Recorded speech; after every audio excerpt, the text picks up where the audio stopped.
Hugh Marshall ydw i. Lefel sylfaen 2, dwi wedi gorffen lefel sylfaen 2. Dwi'n dod o Caerdydd yn wreiddiol. Dwi'n dysgu Cymraeg achos dwi'n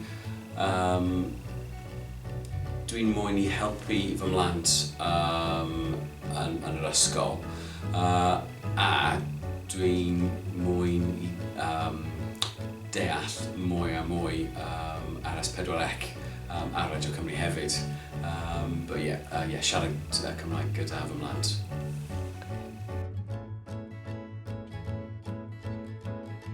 Fy hoff beth yw dwi'n helpu fy mhlant a deall dim ond popeth ar y teledu ar S4C.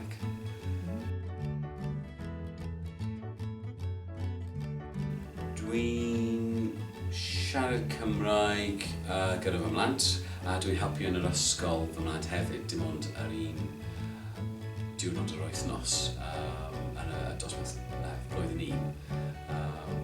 So dwi'n lwcus iawn i siarad Cymraeg gyda llawer o plant, llawer o ffrindiau bach yn siarad gyda fi yn Cymraeg.